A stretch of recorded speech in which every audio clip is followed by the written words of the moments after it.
Name Games.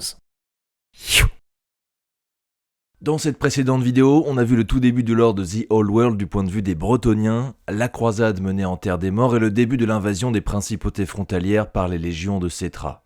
Voyons maintenant le point de vue des rois des tombes.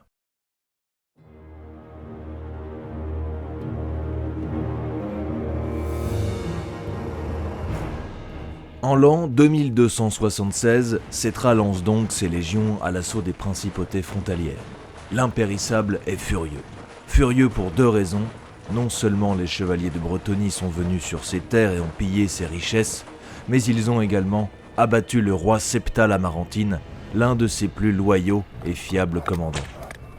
Settra ordonna donc au port de Zandri de préparer sa flotte pour le périlleux voyage jusqu'au golfe Noir et ses armées sortirent de leurs tombeaux ensablés. Jour et nuit, la vaste horde d'ouvriers squelettiques travaillait, mécaniquement et plus efficacement que n'importe quel autre chantier naval car ni la faim ni la fatigue ne les interrompaient dans leurs tâches.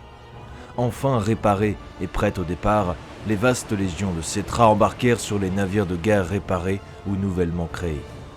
Le plan de Settra était simple. Plutôt que de perdre des mois à naviguer à travers des mers potentiellement hostiles en direction de la Bretonnie, il préférait accoster sur les rives des principautés frontalières, territoires plus accessibles et moins défendus. Depuis ces forteresses fraîchement reconquises, il serait libre de traverser les voûtes et de lancer son assaut sur les provinces bretonniennes les plus méridionales. Le roi des rois confia le commandement de son avant-garde à un prince des tombes agressif et impitoyable du nom de Ptolétor le Radiant, qui, de son vivant, commandait les vastes forces navales de Settra. L'objectif de Ptolétor était simple et brutal. Conquérir les colonies de Kazos et Thésos et créer une onde de choc de terreur pour semer la panique à travers les principautés frontalières. Ensuite, l'avant-garde devrait retrouver le cœur de l'armée devant Matorea. Mais le prince rencontra une résistance bien plus forte qu'il ne l'avait prévu après son débarquement, car la région ne manquait pas de héros pour la défendre. Des chefs mercenaires renommés s'étaient rendus en toute hâte à Kazos et Thésos afin de protéger les cités contre l'attaque imminente. Chaque commandant était accompagné de guerriers disciplinés et aguerris issus de leur propre maison, ainsi que d'un certain nombre d'autres compagnies de mercenaires bien payés et très expérimentés. Mais même avec ces régiments de vétérans et ces commandants chevronnés pour mener la défense des deux colonies, la puissance de Nehekhara était trop grande et elles tombèrent à quelques jours d'intervalle. Leurs défenseurs furent passés au fil de l'épée et ceux qui survécurent furent obligés de fuir à travers les principautés frontalières, marquées à jamais par les massacres orchestrés par l'armée mort-vivante.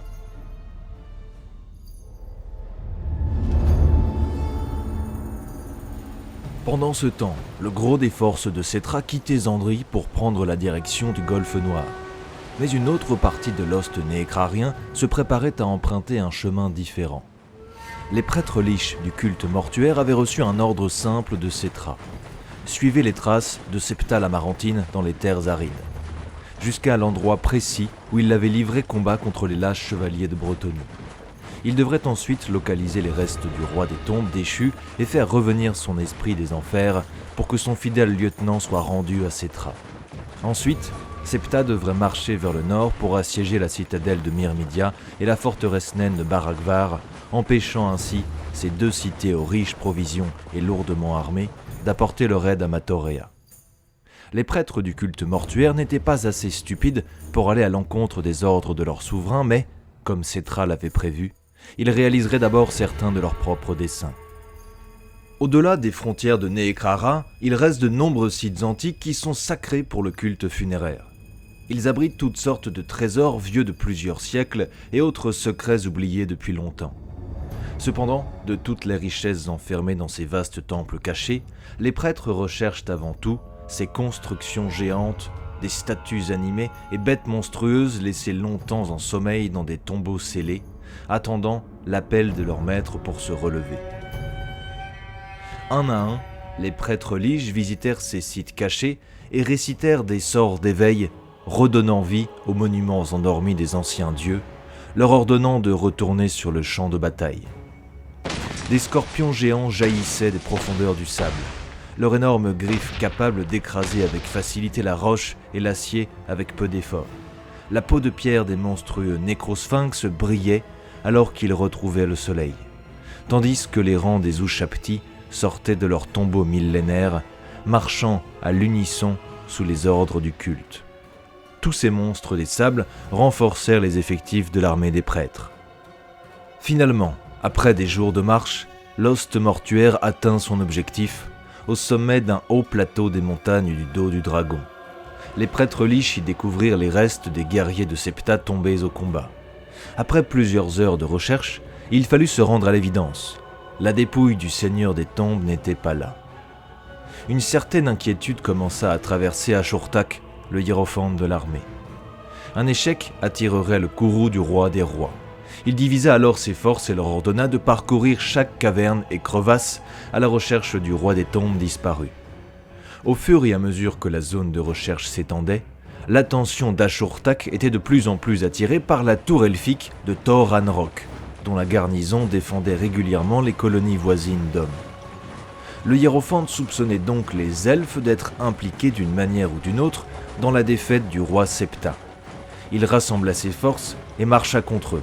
Là-bas, soit il trouverait les réponses qu'il cherchait, ou bien il forcerait les elfes à payer pour leur implication présumée. L'armée elfique attendait stoïquement les forces de Neekara au sommet des remparts, parée de mailles d'argent étincelantes et armée des célèbres arcs et lances de la garde maritime de Lothern. Ashurtak se dirigea seul vers les grandes portes en chêne pour négocier avec les défenseurs, leur proposant des conditions simples. Si le corps du roi Septa était restitué immédiatement, alors aucune goutte de sang ne serait versée. En cas de refus, tous les défenseurs et habitants de Thor Anrock seraient massacrés. Le commandant elfe insista. Il n'avait aucune idée de l'existence du roi des tombes disparu. Les elfes n'avaient rien à voir avec cette histoire. Et il mit en garde le mort-vivant. La seule chose qu'il trouverait à l'intérieur de la tour seraient les lames acérées de ses défenseurs. Un sourire sinistre se glissa sur les lèvres d'Ashurtak face aux menaces du commandant elfe. Il aboya ses ordres et la horde de squelettes et les constructions monstrueuses qui l'accompagnaient passèrent à l'action. Des flèches jaillirent des remparts alors que les elfes tiraient volée après volée dans les rangs en contrebas, brisant les crânes ennemis de leurs tirs précis. Focalisés sur la menace provenant d'au-delà du mur, les elfes ne remarquèrent pas celle qui se frayait un chemin derrière eux. La terre trembla lorsqu'un raz-de-marée de scarabées surgit du sol. Des dizaines de gardes maritimes tombèrent alors que les minuscules coléoptères rongeaient, mordaient. Pendant ce temps, des scorpions des tombes et des nécroserpents jaillirent du sol, ravageant les lignes elfes à leur tour. L'assaut souterrain plongea les défenseurs dans un désarroi complet. Beaucoup abandonnèrent leur poste avant d'être fauchés par d'autres monstres fouisseurs, tandis que leur commandant tentait désespérément de maintenir l'ordre. Ces cris de ralliement furent finalement interrompus lorsqu'une lame serpentine fut enfoncée dans son dos par ce qui semblait être une masse tourbillonnante de scarabées, perché au sommet duquel se trouvait le crâne du tristement célèbre prince régicide, Apophas, le seigneur scarabée maudit. Leur capitaine tué et encerclé de tous côtés, les elfes continuèrent malgré tout courageusement à se battre. Après à peine quelques minutes de combat, le dernier elfe tomba, plongeant la tour dans un silence de mort, tandis que les prêtres liches partaient à la recherche du roi déchu. Hélas, le corps de Septa l'Amarantine ne reposait pas dans la tour.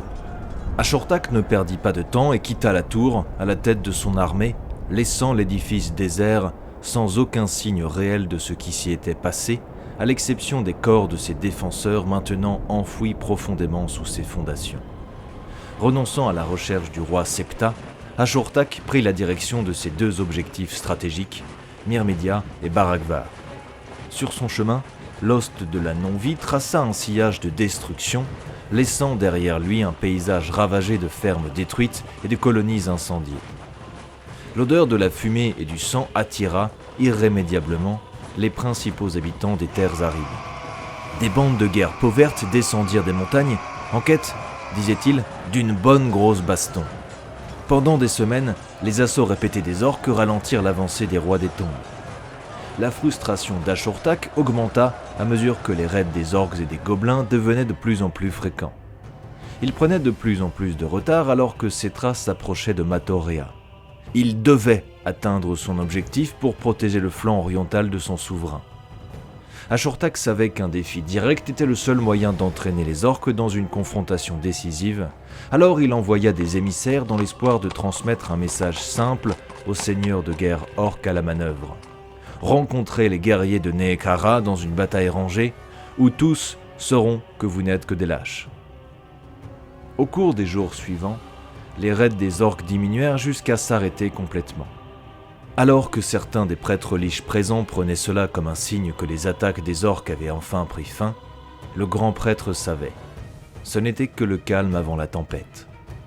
Alors que l'armée du culte mortuaire approchait de la pointe nord des montagnes du dos du dragon, leur conflit de plusieurs semaines avec les orques des terres arides allait arriver à sa violente conclusion. Le harcèlement quotidien des orques avait cessé car ils avaient rassemblé leurs forces. Une horde qui dévalait maintenant le flanc de la montagne, telle une avalanche verte. Alors que les guerriers des deux armées s'entrechoquaient, leurs leaders se rencontrèrent au centre du champ de bataille. Le chef de guerre orque était un spécimen monstrueux qui mesurait une tête de plus que tous les membres de son espèce présents. Il avait une hache à 2 têtes rudimentaires entre ses mains charnues. Mais ce ne sont pas la carrure et l'arme du Povert qui attirèrent le regard d'Ashurtak. Il discerna, attaché à son dos entre de multiples trophées, la forme déchue du roi Septa l'Amarantine. Le hiérophante sourit. Le destin lui était favorable. Une victoire ici, à la fois lui ouvrirait la voie vers la citadelle de Myrmidia et la forteresse de Barakvar, mais lui permettrait également de récupérer le corps du roi Septa pour revenir, couvert de gloire, aux côtés du roi des rois.